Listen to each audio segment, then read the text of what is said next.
In this video, we'll learn about intonation. In English, intonation is the melodic pattern of a sentence.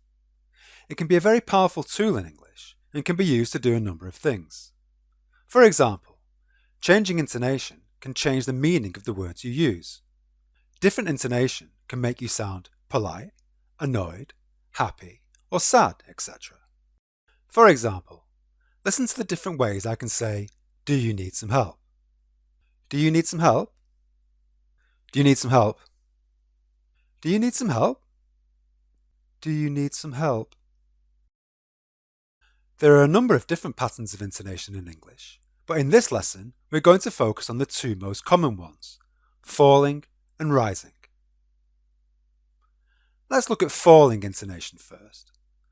Falling tones are usually used at the end of a sentence. I live in Beijing. She's a teacher. We might be late. You can see that we use this falling tone to make statements. By contrast, rising tones can indicate that a statement is not finished. So for example, I live in Beijing, but I was born in England. She's a teacher, but she isn't working at the moment. We might be late. The traffic is terrible. You should now be able to hear the difference between the two tones. So when should we use falling tones and rising tones in English speaking? Firstly, asking questions. For most types of questions, usually those beginning with who, what, why, where, when, which, and how, a person will use a falling intonation at the end of the sentence. Which town or city did you grow up in? For yes or no questions, however, you will hear a rising intonation at the end of the sentence. Are you going to work tomorrow? Do you like playing sports? Would you like to live abroad? Next, making statements. We make statements all the time. When we meet new people, we state facts about ourselves. For example, my name is Phil and I'm from England. We also make statements when we talk about people, places, activities, or things. London is the capital city. It has a population of 8 million people. And we make statements when we give our opinions on particular topics. I think technology has made communication faster and easier. What about when we are listing things? Items on a list use a rising intonation until the final item, which uses a falling intonation. For example, I love chocolate, strawberries, and ice cream. Or, I want to learn English, French, and Italian.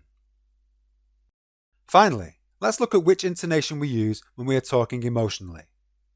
High energy emotions like happiness, excitement, and annoyance usually use a rising intonation.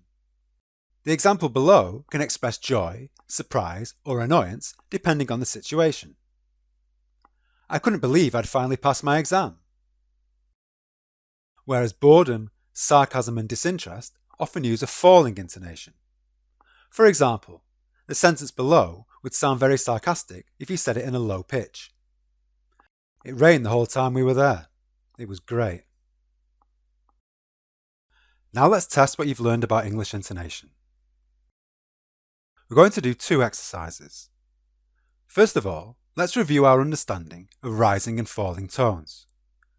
In this video, we learned that rising tones and falling tones are used to ask questions, make statements, list things, and express feelings. Listen to the following sentences and mark the rising and falling tones. For example, at college, I studied maths, English literature, and geography. So you can see that we have rising tones on maths and English, and a falling tone on geography. You're going to hear 10 sentences now. Pause the video after each one and decide whether they have rising or falling tones. Did you enjoy doing art lessons when you were a child? I've been playing the violin for 7 years. I usually take paracetamol, use a nasal spray, and take cough medicine. No, clothes and fashion are not really important to me. Do you work or are you a student? I was really proud when I got my first car. My mother always did the cooking when I was young.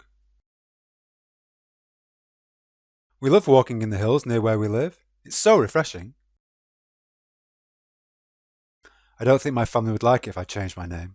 They'd think it was weird. Could you repeat that, please? Now let's look at the answers. Did you enjoy doing art lessons when you were a child? I've been playing the violin for 7 years. I usually take paracetamol, use a nasal spray, and take cough medicine. No, clothes and fashion are not really important to me. Do you work or are you a student? I was really proud when I got my first car. My mother always did the cooking when I was young. We love walking in the hills near where we live. It's so refreshing. I don't think my family would like it if I changed my name. They'd think it was weird. Could you repeat that, please? Now let's look at sounding polite and friendly. Listen to the following sentences and say if the second speaker sounds polite and friendly or not. For example, Mr. Brown? My name's Smith, actually. So that answer would be, they're not very friendly. Mr. Smith? Good morning, do come in. Can I help you? I'd like to speak to Martin Turner if he's available. Where do you live in England? I live in Wales, actually. Do you know where the post office is? I don't, I'm afraid. Can I take this chair? Sorry, somebody's sitting there, actually. Good morning. Ah, you're the new secretary, aren't you? What can I get you? Coffee, please. Good morning. Do sit down. And here are the answers.